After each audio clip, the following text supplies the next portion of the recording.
FIA Touring Car World Cup from Donington. 40 drivers from 13 countries have assembled here to do battle over 25 laps of the 2.65-mile circuit in an event which has attracted the top teams and most successful drivers in 2-litre touring car racing.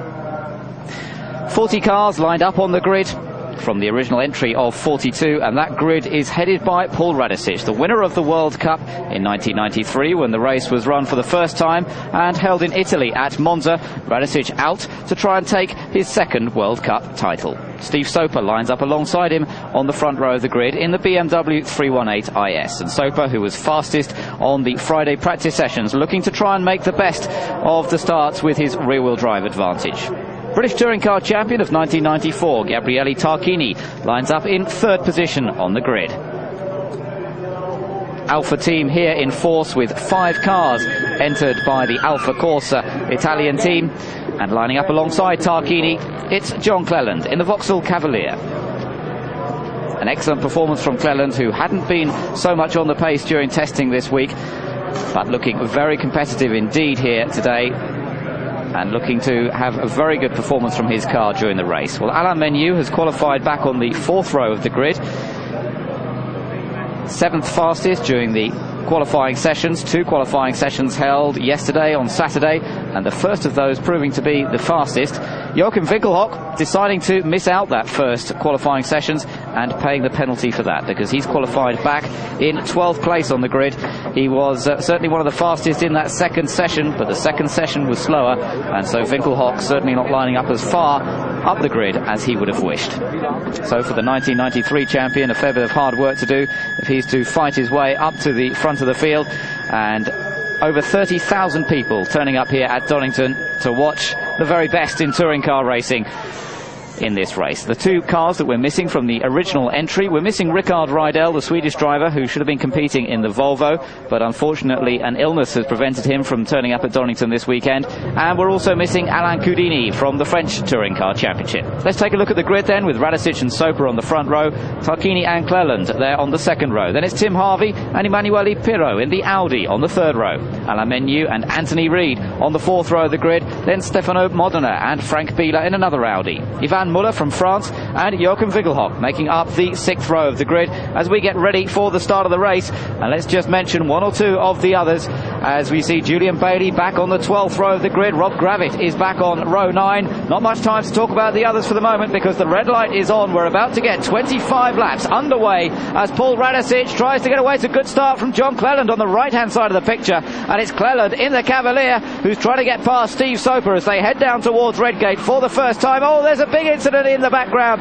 Midfield on the grid and cars off all over the place. There was a Renault, a Volvo and the Mondeo, one of the Mondeos involved in that as well. Well, Cleland leads the field as they come out of Redgate and down through the Craner curves for the first time. It's Cleland ahead of Paul Radisic in 2nd place. Steve Soper is in 3rd place, and an excellent start from the Audi of Emanuele Pirro brings him up into 4th place. Well, one of the Fords there, it's Philippe Gache, the Frenchman, out in his Ford Mondeo. So he was one of the cars involved in that start line incident, but and then one of the others, that's Sean van der Linde from South Africa as well, the young man. Oh, and Jan Lammers in the Volvo. We saw the Volvo going off to the left hand side of the picture, so the Dutch driver also out of the event. And there the Renault that we saw, that the car of David Leslie, the Scots driver, making a return to touring car racing, and a disastrous return for him as he goes out on the run to the first corner. Keith O'Dore also involved. So another man from the British Touring Car Championship not having much luck here at Donington in this Touring Car World Cup. But up front, John Cleland is driving superbly. An excellent start, and he's beginning to just try and get away from the New Zealander Paul Radisic in 2nd. Battle for 3rd place between Soper and Emanuele Pirro. Pirro in the Audi being forced very wide there by Soper, and in fact that's giving the chance to Gabriele Tarquini to try and get into that position as well. Cleland brings the field up towards Goddard's. Oh, and Alain Menu has gone off. That's the Swiss driver, and in fact the red flags come out. Well, we've got cars off all over the place now from the start line accident, also from this incident with Alain Menu off at the Melbourne hairpin.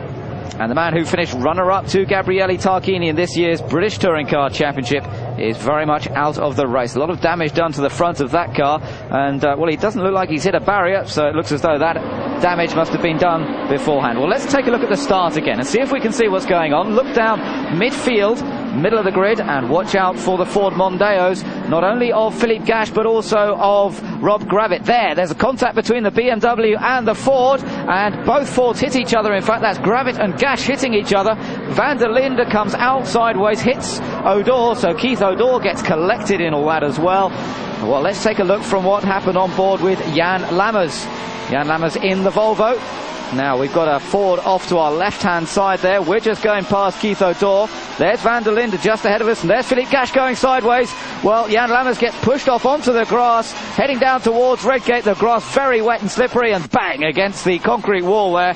So Jan Lammers, unable to slow the car down, crosses the track and off into the gravel trap on the outside of Redgate Corner. Well, after 3 days testing, an extra day of practice on the Friday, a day of qualifying, and it all ends on the first corner. Now let's see if we can see what happened to Alain Menu. We're on board with him, heading down towards the S's here, braking hard for the left and right. Just in behind the other Audi. That's the Audi of Frank Bieler just ahead of us, the German driver who qualified on the 5th row of the grid in 10th place. Alain Menu heading down to, now this is where he went off. Oh, he's locked the brakes, hits the back of Frank Bieler's car, and off into the gravel he goes. Well, no way he's going to be able to get out of that very deep gravel. Yeah, it's for me. I'm in the kitty little. Quick explanation to the team, and Alain Menu clambers out of the car. Well, a great shame to see him out of the race so early on, and for the man who's had a very successful season this year. He'll be staying with Renault next year when the cars will be run by the Williams Grand Prix team, taking over the running of the Renault Touring cars in next year's British Championship. But for Alain Menu, very much the end of this FIA Touring Car World Cup.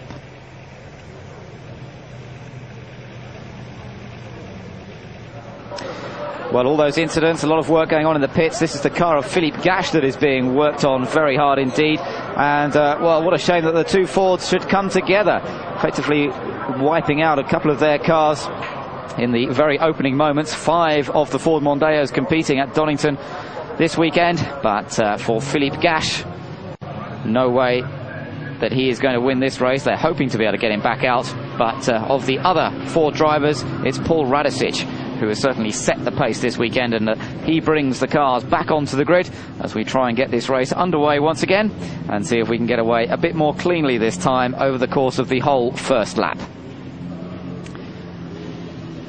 Radicic and Soper then on the front row. Then Tarquini and Cleland on the second row. Let's just quickly look further down the grid. We've got Roberto Ravaglia and Mark Dewis back on the 7th row of the grid. 8th row is Johnny Cecotto, the former motorcycle world champion, and Marcus Oostenrijk. 9th row, Michael Bartels and Rob Gravitt, but Gravitt now not taking part in this second restart. Patrick Watts and Thierry Tassin on the 10th row. Hans Stuck and Sean van der Linde was on the 11th row, and the 12th row, Julian Bailey and Philippe Gash. Well, Gash will be trying to start from the pit lane after repairs made to his car, so he'll be hoping to join on from behind the field as we get ready now to get this race underway for a second attempt. The green flag from the back of the grid, Slim Borgert at the back of the field there, and we get ready for the lights to change from red to green. And see who's it going to be from that front row of the grid. Tarquini just creeping a little bit from the second row as they all get away. Watching, someone's on the grass there. That looks like one of the Audis. That could well be Hans Stuckball getting a bit sideways, but he gets it back on the tarmac, and up front it's Radicic ahead of Soper and Cleland. Cleland doesn't make such a good start this time, and it's Paul Radicic in the Ford Mondeo who takes the lead ahead of Steve Soper in second place. Tarquini's come into third, and in fact, if John Cleland doesn't watch out, he's going to be down into 4th place. There we saw Philippe Gash rejoining the field from the pit lane, in fact, as Radicic leads Soper and Tarquini. John Cleland certainly not able to make such a good start second time around, and he certainly will be cursing those red flags that saw his race stopped when he had a definite advantage out in front of this man, Paul Radicic. But now it's all changed, and Radicic leads as the field goes through McLean's up towards Coppice and heading on to the long straight underneath the Dunlop Bridge. 40 cars competing, and everybody managing to get through safely through Redgate this time and down towards the S's for the first time. Radicic battle for second place between Soper and Tarquini. Oh, there's contact. That Stefano Modena has hit the back of Anthony Reid. So Modena clouting Reid just when we looked like we were going to get everybody through, certainly half of the lap without any damage. And Anthony Reid, the man who's been setting the pace here in testing during the week and just didn't quite get it all together in the qualifying sessions, ended up down in 8th place on the grid. Well, disappointment for Anthony Reid, who's been doing very well in the Japanese Championship this year. Let's see, watch in the background there, the Alfa Romeo locking up his brakes, hitting the back of Anthony Reid's Vauxhall Cavalier. There's nothing that Reid can do about that at all. He is a complete innocent victim, and Modena the guilty party. Well, Modena back out of German touring cars, and perhaps not allowing enough for the fact that he hasn't got ABS braking. Well, here we've got another incident because John Cleland and Emanuele Pirro are both out of the race as well. So John Cleland, the man who was leading on that first start, is now out of the race. Let's see if we can see what happens here. John Cleland on board with him. We can see Emanuele Pirro's Audi just beside us to the right-hand side, coming up towards the hairpin at Goddard's corner. As Cleland goes to turn in, Tarquini comes out of nowhere. Tarquini trying to take that place away, and there's contact between them. Cleland is hit. Tarquini rejoining the field, and Cleland trying to rejoin, but no, his car is too badly damaged, and the Scotsman is out of the race. An absolute disaster for him after such a strong showing in qualifying and in the first part of the race. We'll be back with more action here on Eurosport in a moment. Donington and the FIA Touring Car World Cup, where the cream of touring car racing are racing here over 25 laps, and we've now got this second restarted race underway properly, and the battles are going on. But up front, Paul Radicic is pulling away a lead from Steve Soper in second place. It's Frank Biela who's come up into third place in the Audi. Fourth place is Roberto Ravaglia, and in fifth place, but just behind him, is Joachim Winkelhock. So the battle really on at the moment for third position, with Paul Radicic having already extended that little bit of a lead and looking very, very competitive indeed, it has to be said. The Ford Mondeo running on Michelin tyres, as is the BMW, in fact, of Steve Soper there, lying in second place. Frank Biela in the Audi, he's running on Dunlop tyres, and we've got problems as into the pits comes Tim Harvey. Tim Harvey in the Renault Laguna. Well, the Renault team having an absolutely disastrous day here, with David Leslie out in the start line shunt at the beginning of the first race. Alain Menu out on that first started race as well, off at the Melbourne hairpin, and now Tim Harvey having to retire as well. That's all of the Renaults out of this year's Touring Car World Cup. Back up for the battle for fourth position between the two BMWs. Roberto Ravaglia in the blue and red Castrol sponsored car, and he's under attack from the 1993 British Touring Car champion Joachim Winkelhock. Another BMW not far behind them, that's the Frenchman Yvan Muller, the leading runner out of the French Touring Car Championship in the race at the moment. We've already lost Philippe Gache. Well, not lost him, he's still in the race, but he's a long way down after that earlier incident. And Alain Coudini didn't turn up this weekend in the Opel Vectra, otherwise known as Vauxhall Cavalier, as Joachim Winkelhock gets past. Does he? Roberto Ravaglia, yes he does. So Joachim Winkelhock dives down the inside of Ravaglia into the S's and takes that place away. So the BMW of the German Joachim Winkelhock going through, and now in fact Yvan Muller trying to get past Ravaglia as well. Yvan Muller dives down the inside into the Melbourne hairpin, but Ravaglia cuts back on him as well. So it looks as though Ravaglia is trying to hold on to that place, and he gets back across in front of Yvan Muller and successfully defends the position. Ravaglia, one of the most successful touring car drivers ever, with an absolutely incredible background behind him. Twice the European Touring Car Champion, the World Touring Car Champion in 1987, the only year that the World Touring Car Championship was run. Twice the Italian Touring Car Champion, and also winner of the German Touring Car Championship. Ravaglia has an absolutely unbeatable record, and here at Donington once again showing his competitiveness. Being chased still by the Frenchman Yvan Muller as they come down through the Craner curves and into the old hairpin. Just locking the brakes there, Yvan Muller in the second of those two cars. The FINA sponsored Audi, he's having to brake a little bit to avoid Ravaglia as they come up towards McLean's. Let's go on board with Gabriele Tarquini. Now he's right behind this battling BMWs, but ahead of him. And once again Muller locking those brakes. He would seem to have a little bit of a problem The brakes locking all too readily on the Arica run car. And so Ivan Muller doing his best to challenge Roberto Ravaglia, and in fact now getting alongside as they head underward the Dunlop Bridge, getting up to about 140 miles an hour here as they head down towards the S's. Hard on the brakes, down into second gear. In fact, it's Tarquini who's gone past Muller, and Ravaglia's gone straight on down the escape road. Well, Roberto Ravaglia, for all his experience, making the mistake there, braking just a fraction too late, and he went straight on down the escape road. Ivan Muller managed to get back into the corner, and there we can see Ravaglia in the background coming under more pressure now, but he's lost that position to Gabriele Tarquini, and Tarquini really handed the place by the two battling BMWs. Ivan Muller now has the chance to chase after the Alfa Romeo ahead of him rather than a BMW, and these two manufacturers have been battling it out in the European Touring Car Championships, from Britain into Italy and in Spain and other places as well. It's been the battle of Alfa Romeo versus BMW. In Britain, it's Alfa Romeo who've taken the title thanks to Gabriele Tarquini, and it was Joachim Winkelhock who came through to take 4 wins in the latter part of the year to really push forward the BMW challenge in the second half of the season.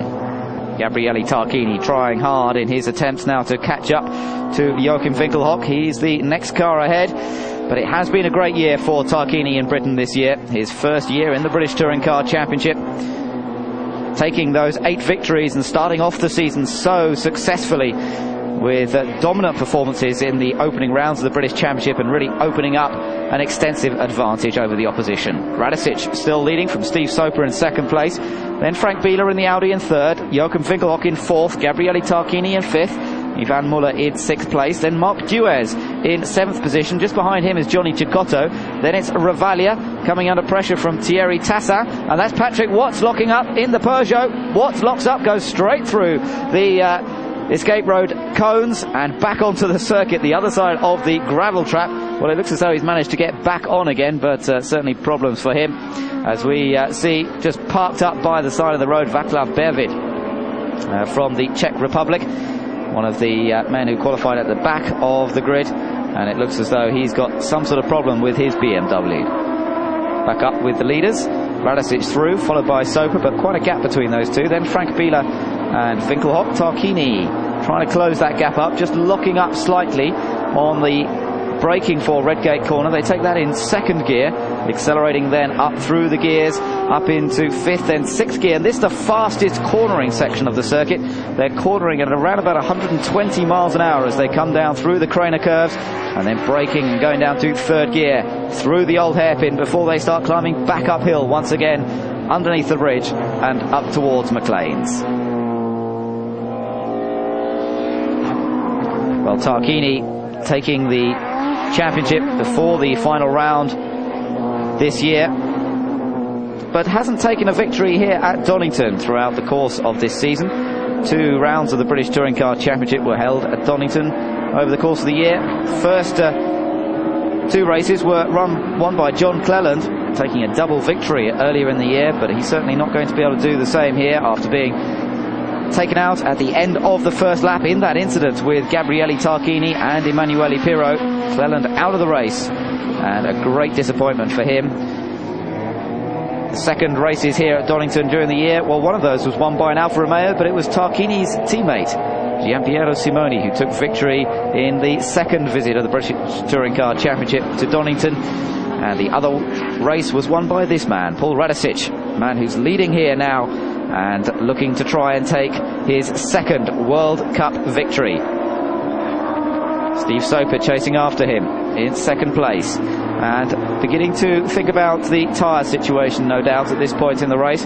Both of these cars running on the Michelin tyre, a new Michelin tyre being developed specifically for the World Cup. As we look back at the battle for 9th place, this is Marcus Oostreich trying to get past Thierry Tassin. There's Tassin in the FINA BMW on the outside, the man who's won the Belgian Touring Car Championship this year, and he's under attack and in fact is being passed, it looks like, by Marcus Oostreich in the Ford Mondeo. Yes, Oostreich goes through, and the man who's been racing this year in the German 2-litre Touring Car Championship and finished 5th in that series, has managed to fight his way past this year's Belgian Touring Car Champion Thierry Tassin. Tassin just locking that right front brake. He's under attack from Hans Stuck behind him in the Audi. Stuck taking a little look up the inside as they went up towards Coppice corner there. But we go back on board with Jochen Finkelhock in 4th position, right behind Frank Biela. Still evidence on the back of Biela's car of that attack from Alain Menu on the first started race, but it doesn't seem to be costing Biela any time, and the 4-wheel drive Audi is managing to hold on to 3rd place ahead of Jochen Finkelhock at this point.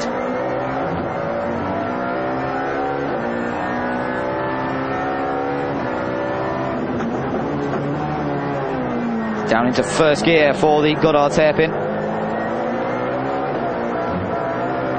Just a little bit of curb on the exit, changing up through the gears once again up into 5th gear and up to about 120 miles an hour as they head down towards Redgate corner.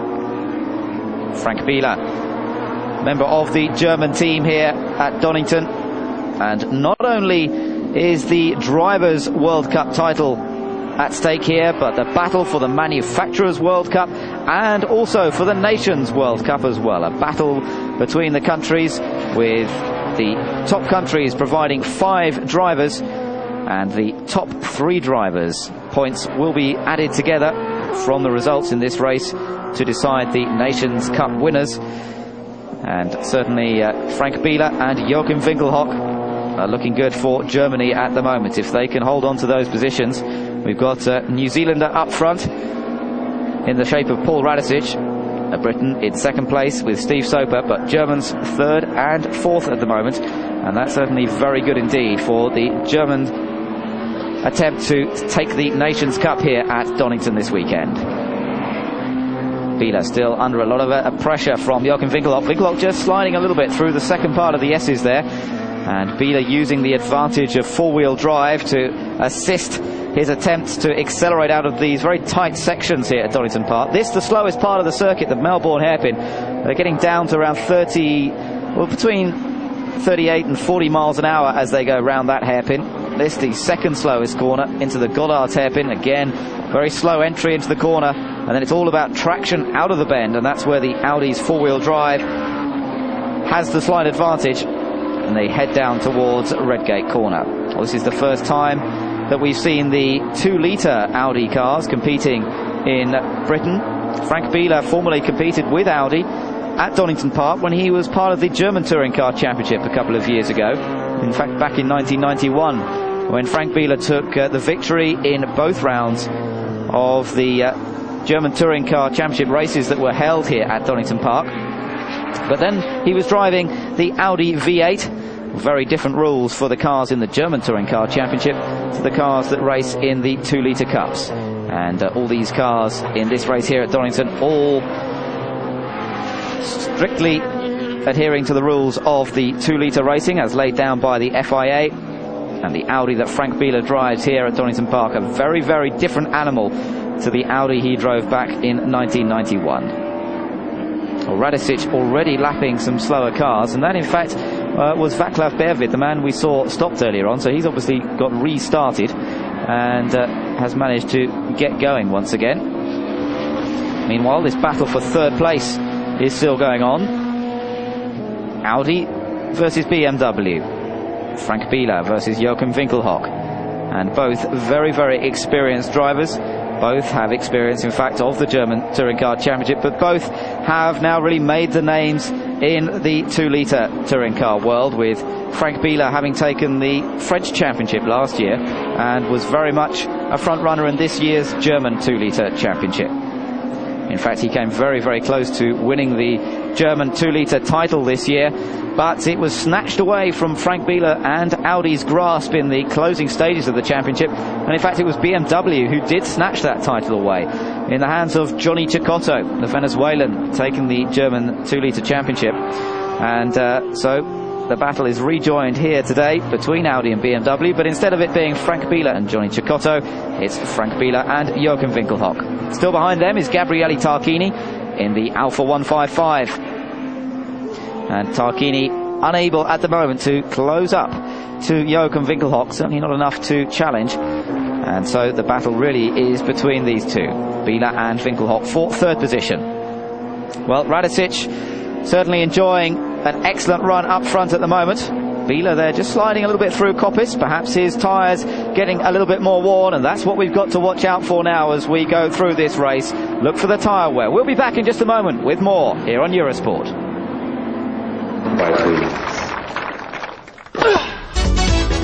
Try your luck with Eurosport and win a dream trip for two. Here on Eurosport to the FIA Touring Car World Cup from Donington Park. Our race leader, Paul Radicic, with a big lead over Steve Soper in second place. The battle for third is still going on between Frank Biela in the Audi and Jochen Winkelhock in the BMW. And this is a battle that has raged over several laps now, but Winkelhock just can't quite seem to get enough of a run on the Audi of Biela to really be able to challenge and take that place away. Remarkably evenly matched, as of course, oh, and that's somebody off, that's Anthony Reid off in the Cavalier.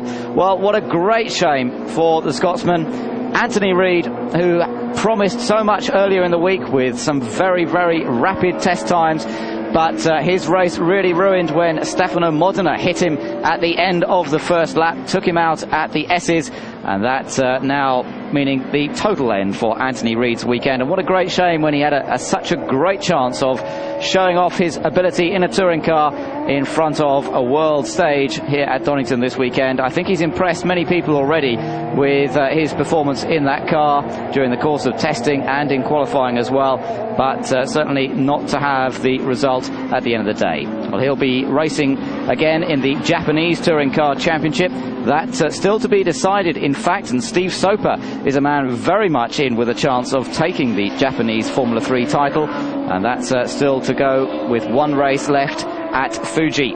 So that will be fascinating to see what happens there. Anthony Reid, in fact, came back this week from having tested in Japan. So he tested here at Donington, flew over to Japan, tested a brand new engine in his HKS Cavalier in Japan, then came back here to Donington Park to do the World Cup this weekend. And of course he'll be back out to Japan and getting ready for that Fuji race pretty much straight away.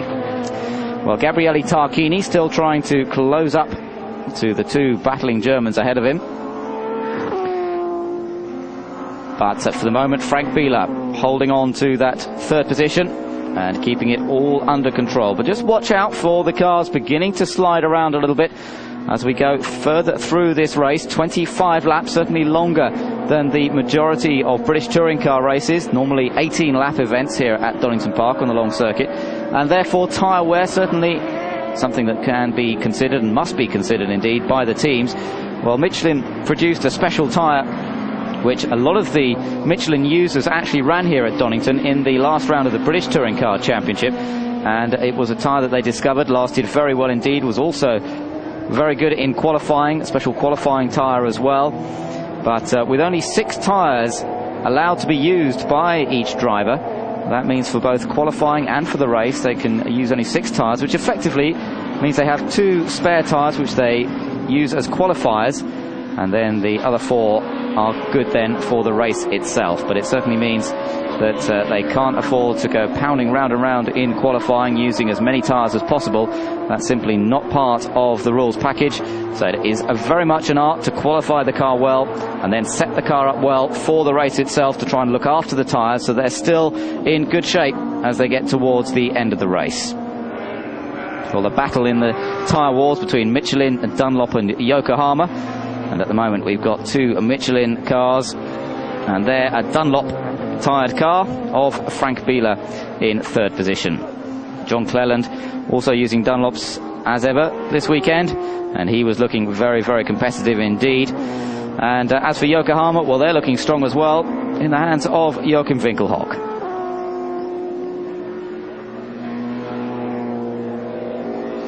BMW arriving here at Donington Park with 11 cars in their attempt to try and snatch the World Cup title away from Ford. As we see the top 6 places there, and we can see another BMW, that of Johnny Cecotto, up into 6th place. So the BMW attack is certainly working, but it's not working quite as well as they would want right at the front of the field. Steve Soper in 2nd place, but it doesn't look at the moment as though he's got an answer to Paul Radicic and the Ford Mondeo. But what he will be hoping for perhaps is a little bit of a tyre wear problem, or perhaps a mechanical problem that could cost Paul Radisic victory here.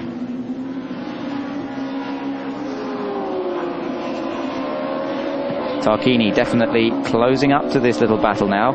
In fact, Winkelhock, if anything, having dropped back a bit from Frank Biela.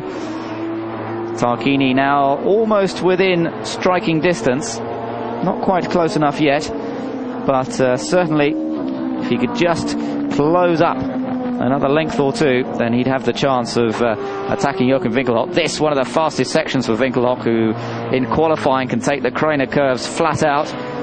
Something that the front-wheel drive cars struggle to do, as they tend to run a little too wide through the corner, and that's certainly one of the best parts of the circuit for Winkelhock, but perhaps losing out in some of the other areas.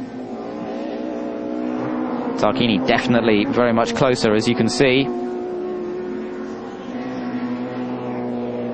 and definitely Frank Biela sliding around as he comes out of Coppice corner as well. And perhaps just beginning to suffer a little bit with tyre wear now. And even the four-wheel drive of the Audi, not enough to get the power down onto the road effectively. These cars all producing very even amount of power, it has to be said. They're all very evenly matched, around about the anywhere between 280 and 300 brake horsepower, which effectively means around about double the power of their road-going equivalent. So if we take, for example, the BMW 318 IS, the racing version that we see here, around about twice as powerful as its road-going counterpart.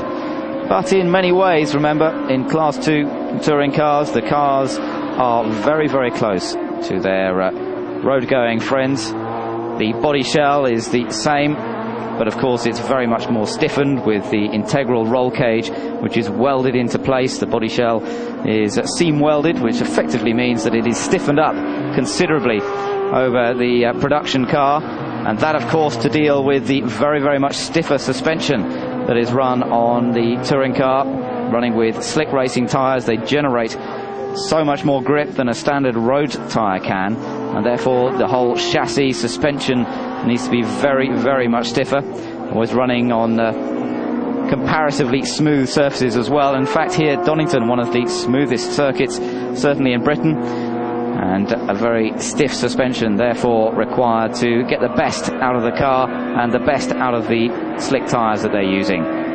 So certainly differences to the road cars in that respect, but they still have to use basically the same format of suspension, same basic design, and so it really is an excellent showcase for the manufacturers in this type of racing, and somewhat different to cars in the German Touring Car Championship, which are very, very much more modified. Well, still this battle going on for third place. Frank Biela and Jochen Winkelhock, well, they've been at it lap after lap after lap, but Winkelhock just cannot quite get close enough. There you can see him closing up under braking for the Goddard's hairpin, but on acceleration once again coming out of the corner, Frank Biela is able to just extend enough of an advantage to take him out of the clutches. And Gabriele Tarquini there in fifth position, staying with these two, but once again unable to really challenge for that place. But up front, remember, it's still Paul Radisic in superb form and looking so good here, just hoping against hope that there's no mechanical problems. He's had a few problems this year with engines blowing up, and that is certainly not what he wants now. Let's see how he gets on in a moment. We'll be back here on Eurosport.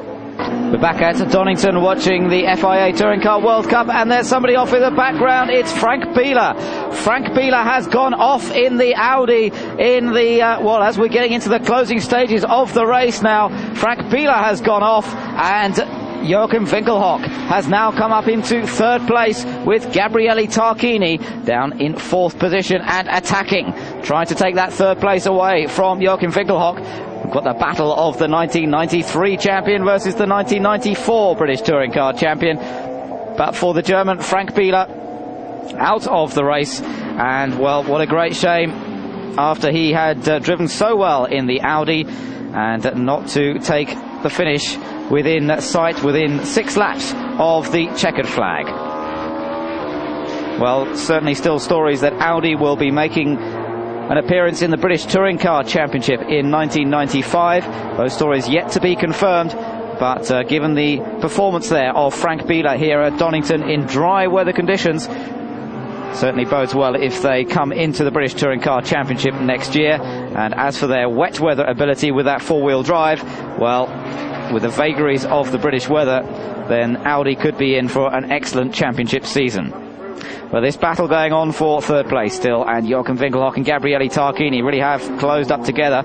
We see that Hans Stuck has now come up into fifth place, and Johnny Cecotto in sixth position. So Hans Stuck has had an excellent drive, in fact, because he did qualify an awfully long way down the grid, certainly further down than we would have expected from him, down in 21st place, and he's fought his way up. So although we've lost the Audi of Frank Biela, we have indeed still got the Audi of Hans Stuck in the top 6 places. Well, Tarquini right behind Jochen Winkelhock there as they come in towards the S's, just getting up onto 2 wheels over the curb, and still Winkelhock driving superbly well, just controlling this position. Donington Park circuit, a difficult circuit at which to overtake.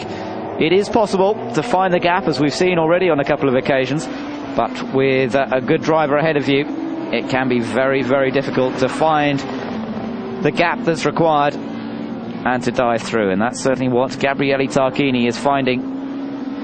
The cars so evenly matched, the BMW and the Alfa Romeo. Well, next year there will be changes to the regulations that will see wings being allowed to be run on all of the cars. Both BMW and Alfa Romeo have been running with front and rear wings for most of the year. BMW getting the wing package halfway through the 1994 season, and along with a change in the weight rules as well, really gave them the advantage, and that's when they started winning races all over Europe and in Japan as well, for that matter. So the wings certainly make a big difference, but what we've got to consider here is that our race leader, Paul Radicic, in the Ford Mondeo, well, he has no wings on his car, no rear spoiler, no front splitter, and yet he's still winning this race and still putting in a superb performance. So it does rather make you wonder, what will Ford be able to manage next year once they do have wings added to that car? There goes Radicic through the picture. Soper still in second place. Steve Soper having a fairly quiet run in second place. He managed to get away from the battle for third early on in the race, and has really been in second place ever since that time. Nice smooth drive from Soper, who's in a different team this weekend to his more normal Schnitzer team, with whom he's been racing in the British Touring Car Championship and the Japanese series as well. This weekend running with BMW Motorsports, the team based at the Nürburgring, and running on the Michelin tyres for the first time as well, and in fact running with the 1995 specification engine. So Steve Soper running with that new engine, and that's certainly also going very well, and showing that BMW will certainly be a force to be reckoned with in 95. Well, this race at Donington, not the only touring car race to be held today, and let me just tell you that in the shootout, the Toka shootout that was also run today, that race was won in fact by Paul Radicic. So Radicic here trying to go for 2 wins at Donington on the same day. He took victory in the Toka shootout. Jeff Allam finished in second place, John Cleland in third place, Anthony Reid in fourth position, Patrick Watts in fifth place, and Gianpiero Simoni in sixth place. So those are the results from the Toka shootout. Also, let me just give you the results from the Formula 3 race that was held at Donington today as well. And the victory at Donington in the Formula 3 is going to the Frenchman, Christophe Tinso, the man who finished second in the French Formula 3 Championship this year. And, well, he managed to take victory here at Donington ahead of Oliver Gavin, making a good return to Formula 3, having been doing some Formula 3000 races earlier this year for the Amigaland team. He finished second place for Edenbridge Racing today in the Formula 3 race. Helio de Castro Neves finished in third place. Jamie Spence was fourth. Warren Hughes was fifth. And Walter Sales finished in sixth place in the Formula 3s. Although some of the support races here at Donington today, but this is the key race. This is what the drivers from 13 different countries have come to attend, with 11 different manufacturers competing as well. The FIA Touring Car World Cup really developing into a major event, as Winkelhock just locking that right front wheel. And this the second year of its running. And for the second year running, it's Paul Radicic and Ford Mondeo that leads the field. Well, he's just continuing to lap some of the other cars. The top 6 remains constant, as we still watch the main battle, which is between Winkelhock and Tarquini.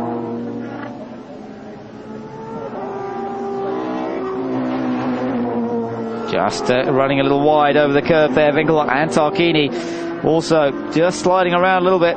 Watch the behaviour of the cars as they go through the corners. See if you can spot whether one or other is in trouble with the tyres, as Paul Radicic goes past Slim Borgard in the Mazda. Matt Neal there also in the brand new Mazda. That's the 323 Lantis Coupe, as we go on board with Gabriele Tarquini. Joachim Winkelhock in the BMW. Right ahead of us now is Tarquini, actually challenging this time for the place. He has a little look, tries to show Winkelhock. Well, Winkelhock goes in a bit wide, makes a slight mistake there in fact. Now, can Tarquini make the most of that and actually get alongside as they come up towards Goddard's? He's not quite close enough, and that advantage out of the hairpin of the rear-wheel drive BMW, just a bit more traction. And even though Winkelhock had gone in a little too quick, he was still able to accelerate out fast. Well, we're on to the final lap now, and Paul Radicic has still got a big lead over Steve Soper in second place. Winkelhock and Tarquini still battling for third position, and this is a battle set to go all the way to the checkered flag. Soper is closing up a little bit, I think, to Paul Radicic. He has closed up in the course of the last couple of laps, but it's not surely going to be close enough unless Radicic gets in trouble in the remaining laps. But this battle still to be decided between Winkelhock and Tarquini. Slim Borgard and Matt Neal in the 2 Mazdas in the race go through. They're the battle for third place. The 2 ex-Formula 1 drivers now battling away in their respective touring cars. And this is certainly an intriguing fight between the last 2 British touring car champions. But here is New Zealander Paul Radicic. Steve Soper definitely has closed up that gap, but I don't think it's going to be enough. Tarquini busy flashing his lights at Matt Neal, who moves cleanly out of the way. Paul Radicic down towards the Melbourne hairpin for the last time. Steve Soper follows him through. They head up towards the last corner as Winkelhock doesn't make any mistakes coming into the Melbourne hairpin, slides it a little bit on the exit, but coming round that last corner, Goddard's Bend, and onto the start-finish straight for the final, the 25th time taking the checkered flag, is Paul Radicic taking victory in the FIA Touring Car World Cup of 1994, and for the second year in succession, he takes the World Cup. It's Winkelhock takes third place, Tarquini in fourth position in the end. And, well, that was a battle that certainly went all the way to the checkered flag. But for Paul Radicic, it was a light-to-flag victory. He took it into the lead at the first corner at Redgate. It was a lead that he was never to lose from that point onwards. And, well, yes, it could have been so different if that first start had not been red flagged off when John Cleland was leading. Well, there, the top 6 places: Radicic, Soper, Winkelhock, Tarquini in 4th, Hanstuck an excellent 5th place, and Johnny Cecotto in 6th. Ivan Muller was 7th, Marcus Oestreich was 8th, Mark Dues 9th, and the top 10 was rounded out by the Italian Roberto Ravaglia. In the Manufacturers World Cup, it's BMW who takes the victory with 54 points, thanks to the performance of Steve Soper and Joachim Winkelhock. Ford in 2nd place, and Alfa Romeo disappointed in 3rd place with just 20 points. Well, in the countries, the Nations Cup, it's Germany that takes victory with 53 points. And once again, thanks to Joachim Winkelhock and to Hans Stuck as well, and to Marcus Oestreich. Great Britain taking 2nd place, thanks to Steve Soper in the main. So on to the podium, Paul Radicic taking the laurels and taking the trophy, and also winning the Tourist Trophy, becoming the 53rd Tourist Trophy winner one of the great classic saloon car races in Britain, this race also being the Tourist Trophy race as well. Steve Soper in second place, also winning the Raymond Mays Trophy. An excellent result. From Eurosport, hope you've enjoyed it. From Ben Edwards, goodbye. To, again, Paul Redison.